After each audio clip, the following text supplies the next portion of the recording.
ওয়াল্লাযীনা কাফারু আ'মালাহুম কাসারাবিম বিকিআতিন ইয়াহসাবুহুজ যামআনু মা। এই পর্যন্ত আল্লাহ রাব্বুল আলামিন আল্লাহর নূরের যে দৃষ্টান্তটা দিয়েছেন সেটার বর্ণনা দিয়েছেন। মানে এখানে আল্লাহর নূরের দৃষ্টান্তটা হলো হেদায়েত, হেদায়েতের বিষয় আল্লাহ বলছেন। আজ যারা হেদায়েত পায় না তাদেরও আল্লাহ পাক একটা দৃষ্টান্ত দিয়েছেন।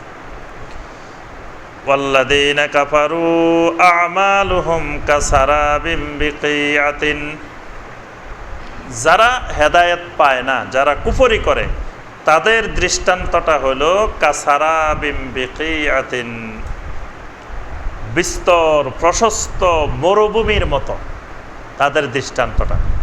ইয়াহসাবুহুজ যামআনু মা, একজন পিপাসার্ত ব্যক্তি মরুভূমির মধ্যে দেখতেছে ওই জায়গায় পানি আছে। একজন ব্যক্তি পানির খুব পিপাসা, মরুভূমির মধ্যে এমনি খুব বেশি পানির পিপাসা, সেখানের মানে গরমটা এত বেশি থাকে যে কিছু দূর না যাইতে পানির পিপাসা লাগে, কিছু দূর না যাইতে পানির পিপাসা লাগে। এই পিপাসার্ত লোকটা দেখতেছে দূরে, আরে পানি আর পানি। দেখবেন মরুভূমির মধ্যে হাঁটতে লাগলে যখন বালির উপরে সূর্যের আলো পড়ে তখন মনে হয় যে এখানে পানি, অনেক পানি জমে আছে। হাত্তা ইদা জাআহু লাম ইয়াজিদহু শাইআ, ওই পানি পান করার জন্য দৌড়াইতে দৌড়াইতে যখন সেখানে আসলো, লাম ইয়াজিদহু শাইআ, কিছুই পাইল না। আসি দেখে ধরে পানি নেই, সেখানে তো বালি, পানি তো কিছুই নেই। ওয়া ওয়াজাদাল্লাহা ইনদাহু, আল্লাহ বলেন সে পানির আশায় দৌড়াইছে কিন্তু দৌড়াই এসে এখানে কিছুই পায় নাই।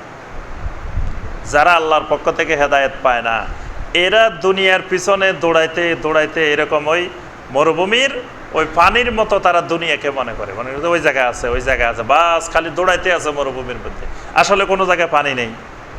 তা আল্লাহ বলতেছেন ওই জায়গায় দৌড়াই যাওয়ার পরে ওয়াজাদাল্লাহ ইনদাহু, সেখানে সে পানি পায় নাই, আমি আল্লাহকে পাইছি।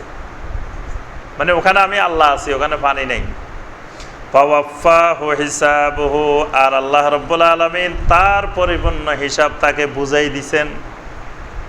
মানে সে হেদায়েতের পিছনে না দৌড়ায়, নূরের পিছনে না দৌড়ায়, সে ওই মরুভূমির পানির পিছনে, মরিচিকার পিছনে দৌড়াইছে।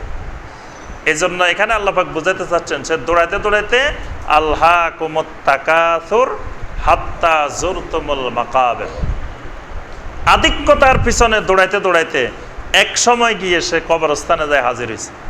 মানে এটা দৌড়ানির লাস্ট সীমানা কোথায়? কবরস্থান, মাকাবের, সেখানে আল্লাহকে পাইছে। এবার আল্লাহর কাছে ধরা পড়ছে। ধরা পড়ার পরে আল্লাহ রাব্বুল আলামিন তার পরিপূর্ণ হিসাব কড়ায় ঘন্টায় আদায় করে নিছে। ওয়াল্লাহু সারিউল হিসাব, আল্লাহ রাব্বুল আলামিন হলেন সারিউল হিসাব, অত্যন্ত দ্রুত হিসাব গ্রহণকারী। সুবহানাল্লাহ।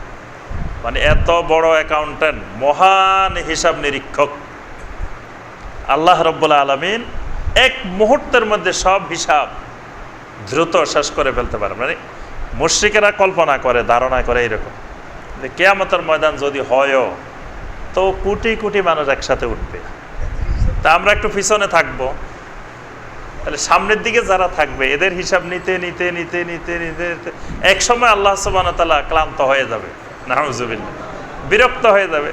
তারপরে আল্লাহ হিসাব বন্ধ করে দিয়ে বলবে যাও, আর হিসাবের দরকার নাই, যাও তোমরা হিসাব ছাড়াই জান্নাতে চলে যাও। নাউযুবিল্লাহ।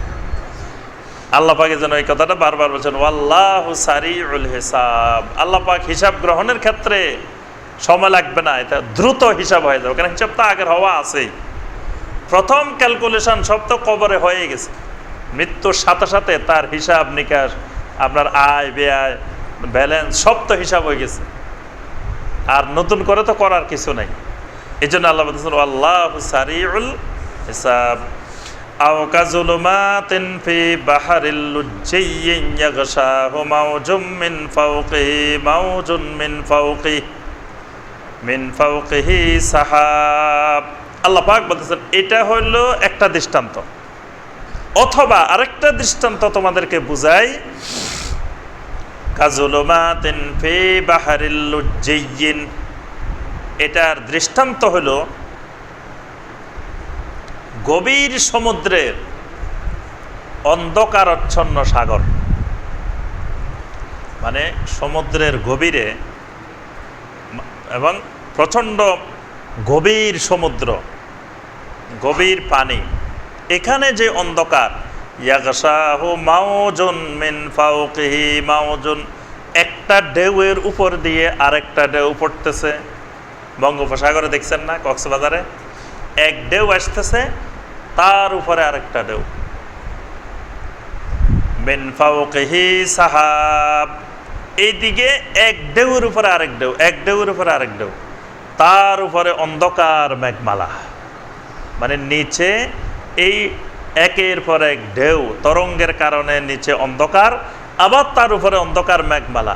তাহলে এই জায়গায় সাগরের মধ্যে কি অন্ধকারটা তৈরি হয়, বিশেষ করে যখন ওই যে সাগর থেকে ঘূর্ণিঝড় উঠে 10 নম্বর মহাবিপদ সংকেত দিয়ে দেওয়া হয়, তখন সাগরে গিয়ে দেখবেন খালি উত্তাল না, উপরে অন্ধকার মেঘ, কালো মেঘ, নিচে সাগরে একের পর এক ঢেউ, মানে কঠিন এক অন্ধকার, অন্ধকারচ্ছন্ন অবস্থা সেখানে বিরাজ করে।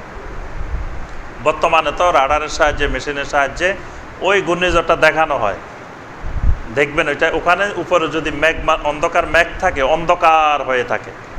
আল্লাহ পাক বলতেছেন এইরকম অন্ধকার পরিস্থিতিতে যারা হেদায়েত পায় না, তারা এইরকম অন্ধকারের মধ্যে পড়ে যায়। মানে ওই ঘূর্ণিঝড়ের মাঝখানে পড়ে গেছে, অন্ধকারের ভিতরে সাগরে পড়ে গেছে।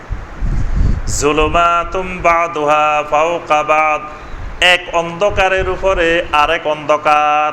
খালি এক অন্ধকার না, সেখানে এক অন্ধকার হলো সাগরের নিচে, সাগরের মধ্যে এমনি অন্ধকার, সাগরের মধ্যে সামনে কিছু দেখা যায় না, কুয়াশা কুয়াশা দেখা যায়, সামনে কোনো আশেপাশে দেখা যায় না, এটা একটা অন্ধকার। আবার একের উপরে একের ঢেউ, অন্ধকার তরঙ্গ, এটা একটা অন্ধকার।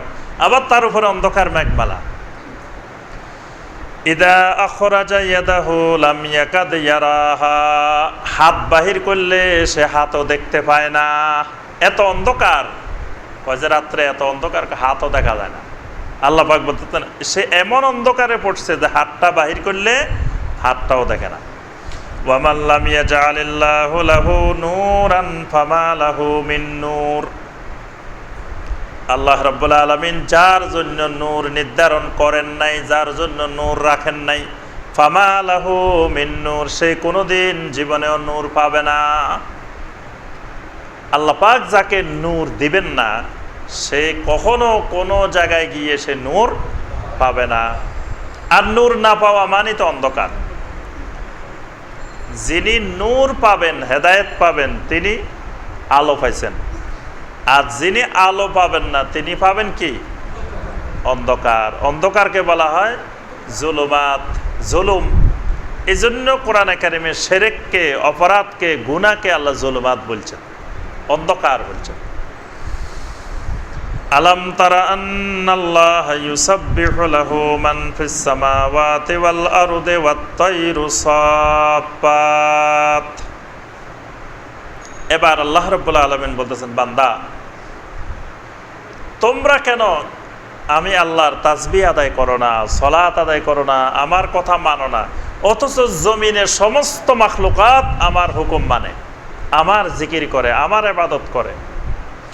আলাম তারা আন্নাল্লাহা ইউসাব্বিহু লাহু মান ফিস সামাওয়াতি ওয়াল আরদ, তোমরা কি দেখো না আসমানের মধ্যে যত মাখলুকাত আছে, জমিনের মধ্যে যত মাখলুকাত আছে, ইউসাব্বিহু লাহু, সব মাখলুকাত আল্লাহর তাসবিহ আদায় করে। সুবহানাল্লাহ, সমস্ত মাখলুকাত আল্লাহ রাব্বুল আলামিনের তাসবিহ আদায় করে। ওয়াত তায়রু সাফফাত, এমনকি ডানা বিস্তার করে যে পাখিগুলো আকাশে উড়ে, সেই পাখিগুলো আল্লাহর তাসবিহ আদায় করে। সুবহানাল্লাহ, আমরা আকাশে যে পাখিগুলোকে দেখেই উড়ে যাচ্ছে, আল্লাহ বলতেছেন ওই পাখিগুলো আমি আল্লাহর তাসবিহ আদায় করতে করতে উঠতেছে। কুল্লুন কাদ আলিমা সালাতাহু ওয়া তাসবিহাহু, প্রত্যেক মাখলুকাত জেনে নিয়েছে, শিখে নিয়েছে কেমনে তার সালাত আদায় করতে হবে, কেমনে তার তাসবিহ আদায় করতে হবে। সুবহানাল্লাহ, আসমান জমিনে এমন কোন মাখলুকাত নাই যে মাখলুকাত জানে না যে কেমনে আল্লাহর জন্য সালাত আদায় করব, তাসবিহ আদায় করব। তাহলে দেখেন প্রত্যেকটা মাখলুকাত নামাজ পড়ে, কোনো বেনামাজি মাখলুকাত জমিনে নাই।